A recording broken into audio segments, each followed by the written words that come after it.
Assalamualaikum warahmatullahi wabarakatuh. Bertemu lagi dengan Wahyudi Seswanto. Kali ini saya akan membahas tentang proses kreatif. Apa yang dimaksud dengan proses kreatif? Proses kreatif adalah proses menulis karya sastra yang dilakukan oleh sastrawan mulai dari bawah sadar, kemudian pada saat dia menulis, dan setelah menulis. Secara gampang, proses kreatif itu menjawab dua pertanyaan, yaitu mengapa dan bagaimana seorang sastrawan itu mengarang. Mengapa dia mengarang? Ada beberapa hal yang bisa dilakukan, bisa dijawab dengan pertanyaan ini, yaitu berkaitan dengan dorongan-dorongan yang membuat dia menjadi sastrawan atau dia menulis. Mungkin saja seorang sastrawan itu menulis karena ingin mempunyai keturunan, atau dalam bahasa sekarang mempunyai pacar lah, atau mempunyai istri. Ada seorang sastrawan yang menulis karena ingin rasa aman. Bisa juga dia menulis karena mencari uang untuk beli mobil, beli rumah, begitu. Ada juga sastrawan yang menulis karena ingin diakui keberadaannya, eksistensinya. Dia menulis karena ingin mengaktualisasikan diri. Ada juga yang ingin berkomunikasi dengan orang lain karena dia merasa dengan menulis karya sastra itu dia bisa berbicara, bisa mengeluarkan pikiran, perasaannya kepada pembacanya. Ada juga sastrawan yang menulis karena ingin mengabdi, bisa mengabdi kepada berterima kasih kepada ibunya, berterima kasih kepada bapaknya, kepada keluarganya, kepada gurunya. Dan yang paling tinggi adalah menulis karena Tuhan. Dorongan spiritual, dorongan religius. Seorang sastrawan menulis karena panggilan agama, panggilan Tuhan. Nah, apa yang dilakukan oleh sastrawan itu bisa ditulis di dalam karya sastranya, bisa juga dibukukan oleh orang lain, bisa juga dalam satu buku khusus. Kebetulan ini ada contoh-contoh, ini ada Bloomington, orang-orang Bloomington karya Budi Dharma, dan Olenka ini novel, kalau yang ini cerpen. Olenka ini novel karya Budi Dharma.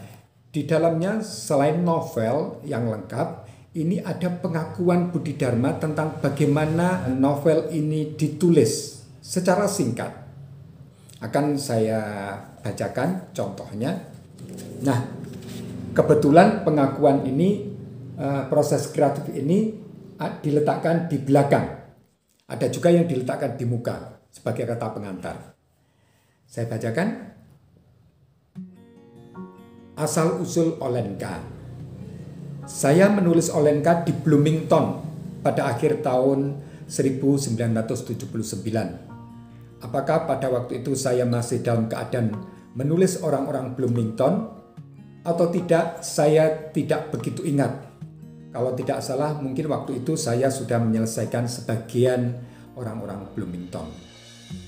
Seperti hanya pada waktu menulis yang lain, saya menulis Olenka juga melalui sebuah kebetulan. Pada waktu itu saya habis bepergian. Waktu saya mendekati gedung Tulip Tree, tempat saya tinggal, sekonyong-konyong salju turun. Sementara itu udara dingin makin kurang ajar. Saya cepat lari masuk gedung. Kebetulan lift sudah hampir tertutup. Rupanya setelah melihat saya bergegas, seorang wanita di dalam lift segera membuka pintu kembali, mempersilahkan saya masuk. Saya pun masuk. Kecuali wanita ini, di dalam lift ada 3 anak laki-laki berpakaian kotor. Karena rupa mereka mirip dengan rupa wanita ini, saya menyangka mereka ibu beserta anak-anaknya. Ternyata ketika anak ini turun di tingkat lain, sementara wanita ini terus naik ke tingkat yang lebih atas. Dengan ringkas, dia bercerita siapa ketiga anak tadi sebenarnya. Mereka ditinggal ibu mereka, sementara ayah mereka bekerja mulai pagi sampai sore. Termaksa mereka hidup agak berkeliaran. Entah mengapa begitu berpisah dengan wanita ini, saya terus lari masuk ke apartemen saya, langsung mengeblas ke kamar saya. Saya membuka mesin tulis, kemudian menulis. Setelah menyelesaikan beberapa halaman, saya berpikir mungkin saya akan segera menyelesaikan sebuah cerpen.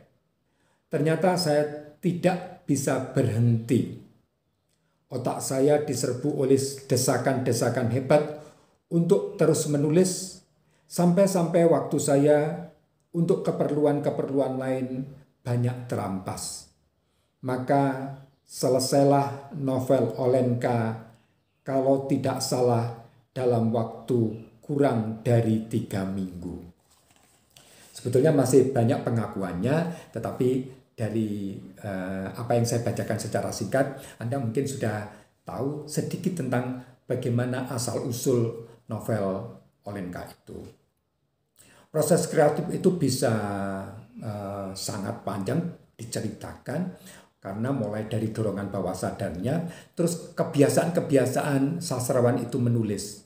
Ada sastrawan yang suka menulis di perjalanan. Ketika dia melakukan perjalanan, dia menulis dan selesailah karya-karya sastranya. Bisa cerpen, bisa novel, tapi tentu saja dengan berbagai kesulitan, berbagai irama. Ada juga sastrawan yang bisa menulis dalam kondisi yang sunyi, yang terbebas dari semua tugas, bebas dari semua pikiran di luar menulis karya sastra. Dia harus datang ke sebuah tempat, mungkin harus mengasingkan diri. Ada juga sastrawan yang kalau menulis itu tidak peduli apakah dia sibuk, apakah dia longgar, dia selalu menulis, bisa menulis di mana saja dan kapan saja. Ada juga sastrawan kalau menulis itu tertib pada jam-jam tertentu. Misalnya pagi hari dia selalu menulis karya sastra, kemudian dilanjutkan dengan kegiatan-kegiatan lain. Atau malam hari. Ada sastrawan yang menulis itu pada saat menulis sudah bisa membayangkan bagaimana karya sastranya mulai dari awal sampai akhir. Bahkan dia dipandu dengan kerangka karangan misalnya. Tetapi ada juga sastrawan kalau menulis itu terserah begitu ya, dia pokoknya menulis, tidak tahu bagaimana memulainya, bagaimana nanti di tengah-tengahnya, bagaimana nanti di akhirnya. Dia menulis. Tentu saja ini perlu berlatih. Ini merupakan tipe-tipe sastrawan. Saudara, tentang bagaimana akhir menulis, nah setelah tulisannya selesai, ada sastrawan yang begitu saja mengirimkan kepada penerbitnya tanpa merevisi, tanpa membaca kembali. Ada yang begitu. Tetapi ada juga yang sekilas membaca. Tetapi ada juga yang harus direvisi, dicermati lagi, mulai dari ejaannya, terus tokoh-tokohnya, alurnya, bisa seperti itu. Ini tidak hanya sekadar bagaimana setelah selesai menulis, tetapi ada persoalan lain, apakah dia setelah menulis itu ingin menulis lagi, atau mengubah karya sastranya yang dahulu cerpen menjadi novel, yang dulunya novel menjadi drama, ataukah tidak, dia karena malu terus kemudian tidak menulis lagi, atau dia karena sibuk maka tidak menulis lagi. Itu merupakan persoalan bagaimana setelah menulis. Saudara, ini ada buku yang mengumpulkan proses kreatif dari banyak sastrawan, merupakan buku yang berharga buat studi sastra yang dilakukan oleh Pamusu NST. Ada jilid 1, ada jilid 2, dan ada jilid 3. Ini terdiri atas 1, 2, 3, 4, 5, 6, 7, 8, 9, 10, 11. Sekitar 11 orang sastrawan. Di dalamnya menjawab dua pertanyaan tadi. Mengapa dan bagaimana saya mengarang. Itu yang dilontarkan oleh Pamusu NST, dan para sastrawan yang ditulis ini menjawab dua pertanyaan itu. Dan ini merupakan studi yang luar biasa. Ada juga seri tentang sastrawan, karya dan dunianya, yang dilakukan oleh Grasindo. Kebetulan yang saya tulis ini tentang Budi Dharma ini saya tulis, yaitu tentang Budi Dharma, karya dan dunianya. Di sini sedikit lebih lengkap karena lewat buku ini saya bisa membahas tentang siapa Budi Dharma itu, berkenalan dengan Budi Dharma, kemudian saya membahas tentang apa saja yang dilakukan oleh Budi Dharma, yaitu saya beri judul Budi Dharma dari obsesi ke prestasi, mulai dari obsesi Budi Dharma sampai pada prestasi-prestasinya. Lumayan banyak, misalnya tentang bayi itu bernama Budi Dharma, kemudian Budi Dharma itu ternyata tidak mempunyai saudara perempuan, semuanya lima bersaudara, dan itu semuanya laki-laki. Kemudian pengalaman-pengalamannya mulai sejak kecil sampai sudah dewasa ini, sampai mempunyai anak. Juga berkaitan dengan proses kreatif Budi Dharma, mulai dari kegiatan sebelum menulis, pada saat menulis, dan setelah menulis. Kemudian saya lanjutkan dengan pembahasan karya-karya Budi Dharma, cerpen-cerpennya, dan novel-novelnya. Ini buku yang lumayan lengkap mengenai proses kreatif.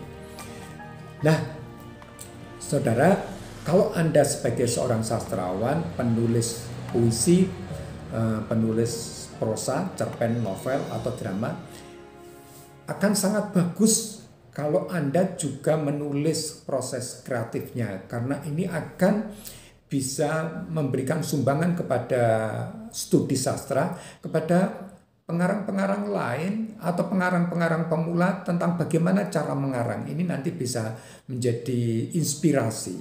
Semoga apa yang saya bahas kali ini bisa bermanfaat buat Anda dan menginspirasi. Saya akhiri sekian. Assalamualaikum warahmatullahi wabarakatuh.